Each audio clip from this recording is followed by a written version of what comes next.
जय माता दी, जय माँ कामाख्या। ओम श्रीमन महागणाधिपते नमः। ओम उमा महेश्वराभ्यो नमः। ओम शशि पुरंदराभ्यो नमः। ओम वाणी हिरण्यगर्भाभ्यो नमः। ओम लक्ष्मी नारायणाभ्यो नमः। ओम कुलदेवताय नमः। ओम इष्ट देवताभ्यो नमः। ओम ग्राम देवताभ्यो नमः। ओम स्थान देवताभ्यो नमः। ओम स्थापित देवताभ्यो नमः। ओम सर्वेभ्यो देवेभ्यो नमः। ओम सर्वेभ्यो तीर्थेभ्यो नमः। ओम सर्वेभ्यो ब्राह्मणेभ्यो नमः। ओम सर्वेभ्यो ऋषिभ्यो नमः। ओम सर्वेभ्यो सिद्धाय नमः। ओम नवग्रह देवताभ्यो नमः। ओम वास्तु देवताभ्यो नमः। ओम गुरुभ्यो नमः। ओम मातपितृगणकमलेभ्यो नमः। ओम रिद्धि सिद्धि बुद्धि सहिता श्री मन महागणाधिपते नमो नमः। ओम एतत् कर्ण प्रधान देवता श्री महाकाली महालक्ष्मी महासरस्वती त्रिगुणात्मिका स्वरूपाय श्री जगत जननी देव्ये नमो नमः। कोई भी पूजा करे, किसी भी मंदिर की पूजा करें, उसमें पुजारी को या भगत को या साधक मनुष्य को इन सब नामों को अवश्य बोलना चाहिए, अन्यथा पूजा पूरी नहीं मानी जाती है। इसीलिए मैंने ये सब नाम बोले हैं। आप चाहें तो नोट करके याद कर लें, और जब भी मंदिर की पूजा करें, इन सब देवी देवताओं का, सिद्ध लोगों का आशीर्वाद अवश्य लेना चाहिए, इनका आह्वान करना चाहिए, फिर आरती हवन यज्ञ या साधना प्रारंभ करना चाहिए।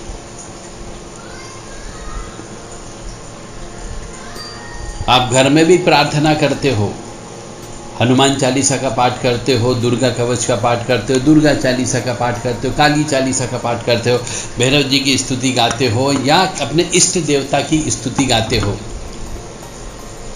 तो उसके पहले आपको इन 18 देवी शक्तियों का नाम अवश्य लेना है,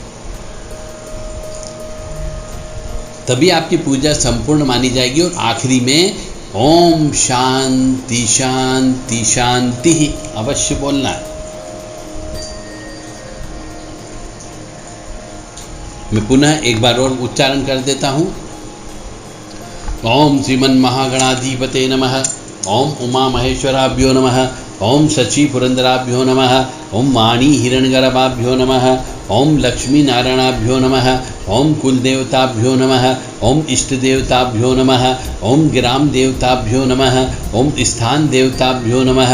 ओम स्थापित देवताभ्यो नमः। ओम सर्वेभ्यो देवेभ्यो नमः। ओम सर्वेभ्यो तीर्थेभ्यो नमः। ओम सर्वेभ्यो ब्राह्मणेभ्यो नमः। ओम सर्वेभ्यो ऋषिभ्यो नमः। ओम सर्वेभ्यो सिद्धाय नमः। ओम नवग्रह देवताभ्यो नमः। ओम वास्तु देवताभ्यो नमः। ओम गुरुभ्यो नमः। ओम मातपितृगणकमलेभ्यो नमः। ओम रिद्धि सिद्धि बुद्धि सहिता श्री मन महागणाधिपते नमो नमः। ओम एतत् कर्म प्रधान देवता श्री महाकाली महालक्ष्मी महासरस्वती त्रिगुणात्मिका स्वरूपाय श्री जगत जननी देव्ये नमो नमः। ये सब चीज का आह्वान करें। सबके नाम से एक एक फूल उस मंदिर में छोड़ देना चाहिए, और फिर मंदिर की आरती वगैरह करना चाहिए, पूजन अर्चन करना चाहिए। हवन भी करें तो भी पहले इनका आह्वान अवश्य करें। अब मंदिर तो बहुत सारे बना दिए गए हैं, पर कौन से मंदिर में जागृतता रहती है? और कई जगह हम देखते हैं कि मंदिर में सेवा करने वाले कुछ भगत लोग मंदिर में ही रहते हैं और वो उस देवी देवता की सेवा करते हैं, परंतु जो मंदिर में रहने वाला भगत होता है वो हमेशा कष्ट में जीता है, और फिर ये कहेगा कि साहब मेरे को मेरे देवता पैसे नहीं दे रहे हैं, हमें कंगाल रखा हुआ है, दूसरों के लिए जो चाहे वो कर देते हैं, पर हमारे लिए कुछ नहीं करते। आप अपने ही देवता के ऊपर इल्जाम लगाते हो। तो जब आप अपने ही देवता के ऊपर इल्जाम लगाओगे तो वो देवता आपको कैसे फलित करेगा? तो सर्वप्रथम बात तो यह है कि कोई भी मनुष्य हो, चाहे वो भगत आदमी हो, चाहे पंडा पुजारी हो या साधक मनुष्य, उसे अपने इष्ट और कुल देवी देवता के ऊपर आरोप का प्रत्यारोप कभी नहीं लगाना चाहिए। आप अपने कर्मों का फल भोगते हो तो उनको दोष मत दो कि हम तुम्हारी पूजा कर रहे हैं तो भी हमें कष्ट की प्राप्ति क्यों हो रही है, ऐसा मत बोलो। और यदि आपके मन से भावना बार बार निकलती हो आपके परिवार के किसी सदस्य की जिह्वा से, तो मान करके चलें कि आपके यहाँ कष्ट की प्राप्ति अवश्य होगी। और कष्ट की प्राप्ति भी इसलिए होती है कि आप उनके ऊपर दोषारोपण कर रहे हो। देवी देवता आते हैं अच्छे संस्कार देने के लिए, परंपरा परिपाटी रीति रिवाज का पालन करवाने के लिए कि आप सत्य मार्ग के ऊपर चलें। आपको जो धन लक्ष्मी प्राप्त होना वो तो सब पिछले जन्म के कर्म के आधार पर प्राप्त होता है, परंतु यदि आप कुछ गलती करते हो तो आपको जो प्राप्त हो रहा है उसमें भी कमी हो जाती है। इसलिए मंदिर में रहने वाले मनुष्य को, पंडे पुजारी को, भगत को किन किन बातों का ध्यान रखना चाहिए वो हमें आपको आज बताने वाला हूँ। जय मां कामाख्या। देव राधा ट्रस्ट की तरफ से सत्यवाणी की प्रस्तुति कि मंदिर में पितरों की तस्वीरों को नहीं लगाना चाहिए। हम कई जगह जाते हैं मंदिरों में दर्शन करने के लिए, तो वहाँ पे जो मंदिर का मालिक होता है, यदि प्राइवेट मंदिर रहा तो वो अपने बाप दादाओं की तस्वीरें लगा देता है और उनकी भी पूजा करवाता है, उनकी भी फ़ोटो लगवा करके आरती उतरवाते हैं। तो मंदिर में कभी भी पितरों की तस्वीरें नहीं लगाना चाहिए, ये ध्यान रख लें, अन्यथा आपकी पूजा स्वीकार नहीं होती है। यदि आप पितरों को पूजोगे यानी प्रेतों को पूजोगे तो वो पूरी पूजा प्रेत ले जाते हैं, उस ईश्वर तक आपकी पूजा नहीं पहुंचती है और आप कष्ट में रहते हो। फिर कहोगे कि हम तो पूजा कर रहे पर हमें फल प्राप्त नहीं हो रहा, हमारा देवता कुछ भी नहीं दे रहा है, यानी देवता के ऊपर इल्जाम लगाते हो, वो गलती खुद करते हो। इसलिए आप गलती न करें। सुने, जितने भी मंदिर के पंडा पुजारी हैं उन तक ये आवाज़ अवश्य पहुंचा दें। ये भी आपका धर्म का काम होगा, पुण्य का काम होगा, बहती गंगा के अंदर हाथ धोने का काम होगा कि हम तो पुण्य कर ही रहे हैं ज्ञान बांट करके। आप भी उसमें यदि थोड़ा सा पुशअप कर दोगे तो सभी को ये ज्ञान प्राप्त हो जाएगा, वहाँ तक ज्ञान चला जाएगा। और ज्ञान बढ़ाने से बढ़ता है और बंद रखने से कम होता है। इसलिए आप भी इस ज्ञान को आगे अपने जितने भी मित्रगण हैं, जो आस्तिक मनुष्य हैं, जो मंदिर जाते हैं और मंदिर में पुजारी का काम करते हैं, पंडे का काम करते हैं, भगत का काम करते हैं, उन तक ये आवाज़ अवश्य पहुंचा दे कि मंदिर में पितरों की तस्वीरों को नहीं लगाना चाहिए। मंदिर के ऊपर या मंदिर के भगवान की दीवार से लग करके कोई भी दीवार नहीं होना चाहिए। कहने का अर्थ यहाँ पर यह है कि जो मंदिर है तो उस मंदिर के ऊपर गुम्बद होना चाहिए और मंदिर के ऊपर किसी भी मनुष्य को रहना नहीं चाहिए, चाहे वो कुंवारा हो या विवाहित हो।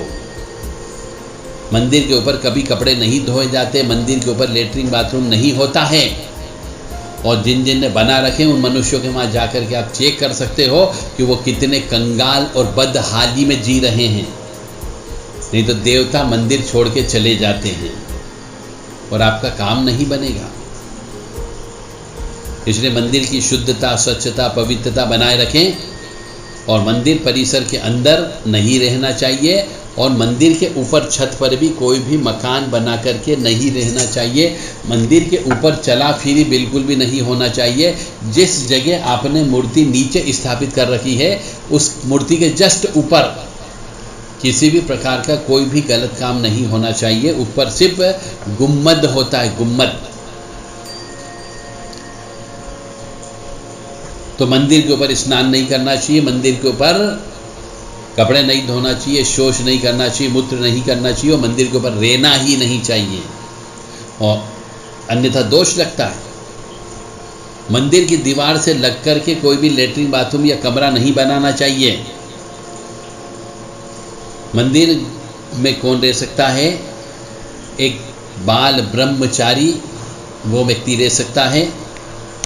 और उसके लिए भी जो आवश्यक सामान है, यानी स्नान के लिए बाथरूम, लेटरिन वगैरह मंदिर से दूर होना चाहिए। और मंदिर की छाया जहाँ तक पड़ती है वहाँ तक मनुष्य को नहीं रहना चाहिए, अन्यथा वो बीमार अवश्य होगा, उसके यहाँ पागल अवश्य होंगे। तो मंदिर की गुम्बद की छाया जहाँ जहाँ तक पड़ती हो वहाँ तक मनुष्य को परिवार सहित नहीं रहना चाहिए। अकेला व्यक्ति तो रह सकता है, दुकानदारी चला सकता है, पर वहाँ पर कोई भी गलत कार्य, सहवास, संभोग जैसा शराब, मांस, ताश पत्ती खेलने वाला कार्य नहीं करना चाहिए, अन्यथा दोष लगता है, पाप लगता है। हम देखते हैं बहुत से तीर्थ स्थानों पर मंदिर के आसपास दुकानें होती हैं, वो सब दुकानें अच्छे से चलती हैं, परंतु मंदिर के आसपास रहवासी इलाके में कुछ लोग भयंकर कष्ट से पीड़ित होते हैं। उसके पीछे का कारण यही होता है।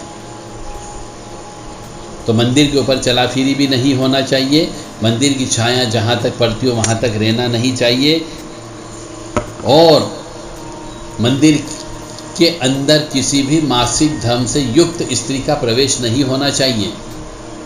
ये मंदिर के मुख्य दरवाजे के ऊपर ही नोटिस बोर्ड लगा देना चाहिए कि ऐसी स्त्री जो मासिक धर्म से होती हो वह कृपया 8 दिन के बाद ही शुद्ध होकर के मंदिर परिसर में प्रवेश करें। और जो पंडा होता है, पुजारी होता है, भगत होता है, ऐसे मनुष्य को मासिक धर्म से युक्त स्त्री के हाथ का बना हुआ भोजन नहीं खाना चाहिए। और यदि वो भोजन खा रहा है तो उसकी पूजा पाठ भक्ति वो शक्ति स्वीकार नहीं करती है।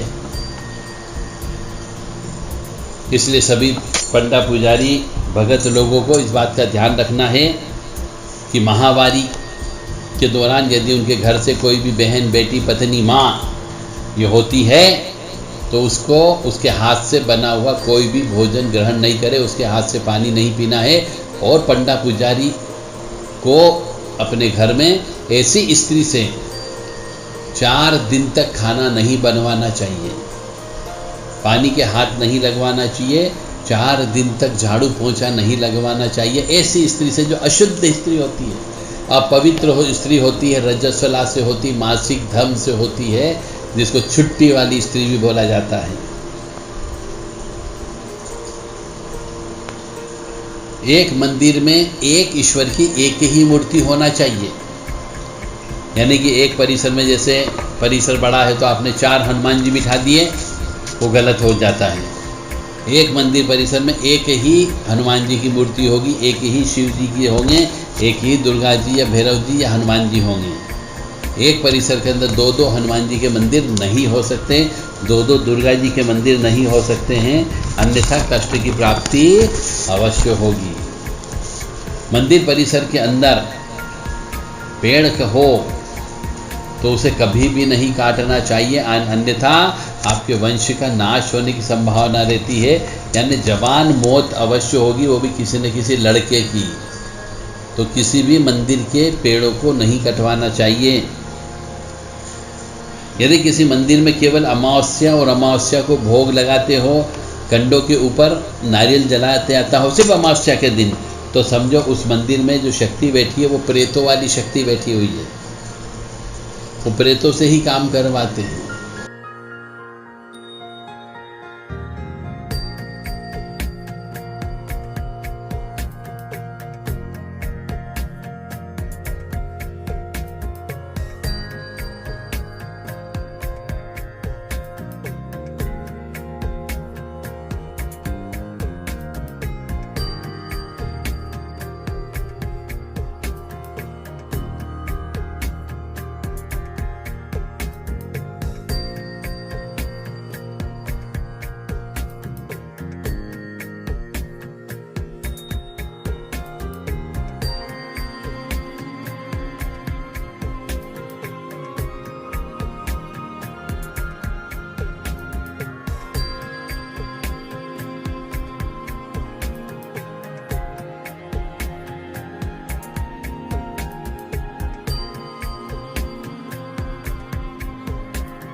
नमः।